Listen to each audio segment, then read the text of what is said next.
priceless opportunity for India. Any sensible political system, what should we do? Empower the communities, take this as an opportunity. Give them the money, give them share of revenues and say, you take care of your roads, your mahallas, your streets, your street lighting, your water supply, your drainage, your sewerage, your schools, your everything. People forget India and Pakistan and take care of themselves, and India is safe and secure as a country, and Jammu and Kashmir becomes an integral part of India. We didn't have that vision. It is because we didn't really trust democratic process to the full. So that means we have this problem. We're so busy in wanting to own things that we forget the concept of ownership. Absolutely. Absolutely. You hit the nail on the head. Local governance, local bodies need to be able to govern. Do they have the tools to govern? Let's take a child. No, all of us raise children or have seen children being raised. No child learned to walk on day one.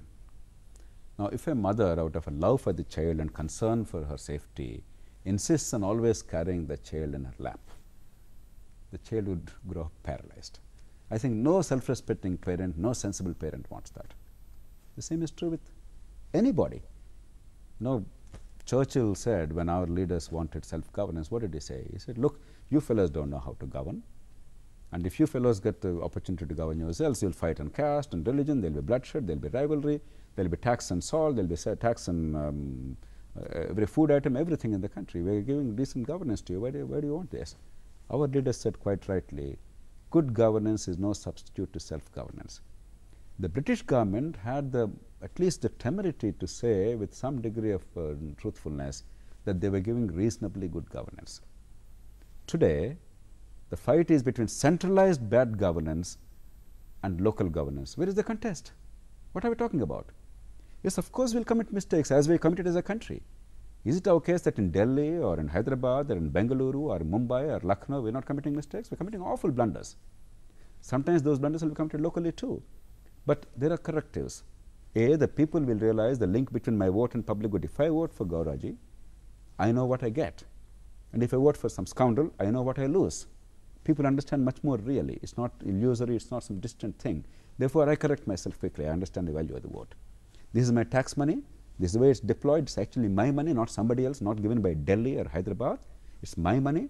Now, if the money is used in this manner, I am losing this money for this purpose. It's a zero-sum game. Therefore, like in a family, how do you use it better? There's a link between taxes and services. And most of all, there's a link between authority and accountability. A representative at the local level, a leader at the local level is not so big that the people feel overawed. Whereas an MLA, an MP, a minister, my God, we are so small and they're so big, and how do you access them? What do? You can't help it. Whereas here, you can actually hold them to account. So the correctives come in automatically. People are the same everywhere. Mistakes will happen there too. I have no romantic notion of our village life or our town life. But I'm saying once you understand that my actions have consequences to my life and our collective life in the community, I'm much more careful. So this value of the vote, you know, right now it's really been denigrated. Value of a vote, a blanket. The price of a vote. Moving from now it's the price of a vote. Do we really have awareness across the country of the value of this vote? Yes and no. I think people do treasure it. I have known particularly the poor people valuing vote enormously. For them, it's a matter of izzat, samman, and they actually feel without that vote they have no value as human beings, let alone political value, etc.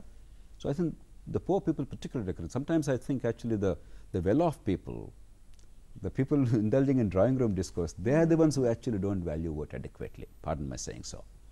But at the same time, because increasingly each time as they voted with great aspirations, great love, great confidence in the 1950s and 60s, they voted with great confidence in the leadership. In the 70s, Garibi Hatao, they voted with great anticipation of something happening. In 77, they voted in an unprecedented manner in human history. I don't know where you were on 21st of March 1977, but in 1400 kilometers radius around Delhi city, every single seat the ruling party lost. An amazing act of self-discovery by this country and its poor people. So they valued it. But what have they got? They've increasingly become cynical. Their expectations became very low. Therefore, there is a tendency of two kinds. One, short-term maximization. What's there in it for me in the short term? Give me the money. In some states like Andhra Pradesh, Tamil Nadu, Karnataka, it costs 5 to 10 crores to contest for a state assembly election. Each candidate pays 1,000 to 2,000 rupees per vote. And everybody is doing that. So what's happening is if you Spend a lot of money, it doesn't guarantee victory. But if we don't spend a lot of money, it guarantees defeat. So we got ourselves into this trap. True. So short-term maximization. Or if money directly during election time is not always important, because everybody is paying the money. So that's a common denominator. It cancels. Therefore, the freebies, who offers me more color TVs, more free rice and more free power, more free this, more free that, because they see this as something of value. The aspirations, now there is a deficit. The political process, the way we have distorted it, it has now reduced the aspirations and converted our people into mendicants. And that's more dangerous. Absolutely. Because then you're hardwired differently. Absolutely. You know? That's what we need to change. Again, if you want to change this, you have to do two things. You have to now make people realize what the government is about. It's not about some Raja giving you some benediction. It's about my tax money being spent by my representative for my ends, and my long-term good of my family is in my kids' education, my health care, my road, my water supply, my other things, not in the 100 rupees I get or a freebie I get, which doesn't really end poverty, but it only gives me some temporary satisfaction. Aspirations. Two, the nature of politics. Both we have to fight at two levels. Nature of politics includes decentralization, electoral system where money doesn't play a role. Today what's happening? Good people you and I know and respect. If at all they enter politics, we think they are fit for Rajya Sabha. Otherwise, good people, good to be ministers, good and respected and credible. They bring dignity to their parties and to the government and to the country. But unfortunately, they are electoral liabilities. They may be governmental assets. Now, unless we convert the good people who actually matter for the country as electoral assets, how are we going to change the country? That's the reason why the best who entered politics in the first generation, they have deserted politics. Today, they are still very good people. But increasingly, politics has become inhospitable for the good people. That's why we have 180 of the members of parliament today who are sons and daughters of existing politicians. They all may be good people, but they are there because they are sons and daughters of somebody, not because they are otherwise capable. Also, it's also denial of general opportunity. Absolutely. So the common man, the average person, how does that, you see, because the normal principle is you elect somebody, you vote for somebody and say, okay, you're the government, now govern us, rule us. What's my role in it? I brought you there. How does the common man's role fit into governance? Why is there such a decline in our concept of citizenship, our notion of what we are? And why is it that this vote has become now a purchasable commodity? And nobody is happy, neither the voter nor the politician. Believe me, politicians are not crooks. They are not the villains here. It's easy for us to brand them as villains and portray them as villains and call ourselves angelic. That's not true at all. If you take the initial conditions of a universal franchise, one, even the simplest services, you wanted a birth certificate, you wanted a ration card if you're a poor person, you wanted a water connection, you wanted a sewerage connection, you wanted a house building permission. In those days, you wanted a telephone connection, you wanted electricity connection. Everything was excruciatingly painful. You had to go from pillar to post, you required sifarish, you required somebody's influence, or you had to pay a bribe. Without that, nothing would happen. Even today, it's substantially true, though it's a little better in some respects. In those days, you can imagine how terrible it was. Now, without changing it, without making the local small public servant accountable, without removing that asymmetry between the citizen and the public servant, we simply gave universal level franchise to ourselves. Now, the citizen has only one lever, namely he voted. But what is his concept? As you said rightly, you are now the new Maharaja. I don't know what happens. You deliver. Like a Raja, whatever Raja said is law. He made it happen. That there is a system at work, there is rule of law, there are institutions, there are tiers. The legislator is not supposed to really deliver, it's not his job, he's not executive. These are all complex concepts. I don't know. You are Raja. I voted for you. This is my lever. Nobody else listens to me. Now get it done. And these poor chaps actually started doing it. Instead of making it happen, these are two different things. Making it happen is creating a framework in which actually delivery takes place. Doing it is in a hostile environment where delivery is not possible, when it's dysfunctional, you go against the grain to try and do something. They tried the later option and they sacrificed a great deal. What happened? You required a vast army of party workers who have nothing else to do and no other source of livelihood, and who tried to do some delivery. How do you sustain this army? Corruption is inevitable. And even if you did that, you could only deliver 10 or 15%. And therefore, dissatisfaction is inevitable. You have now created two inevitabilities: mounting dissatisfaction, mounting corruption. And you set yourself up for all this. Absolutely. So now is the time. Have delivery of services, decentralize power so that there is corrective locally and people understand their power, their potential, their responsibility. And both these together bring citizenship. People understand it's my tax money at work. Everywhere in the world you go there, people show a board saying my tax dollar, your tax dollars at work.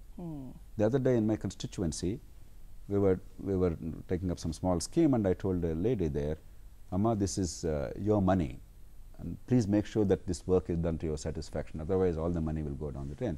She said, why are you saying it's my money? It's not my money. It's Sarkar money.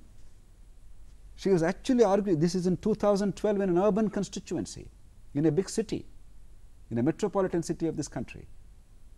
The lady, she said, no, it's not my money. Why are you saying it's my money? It's Sarkar money. Then I said, all right. I didn't want to argue repeatedly.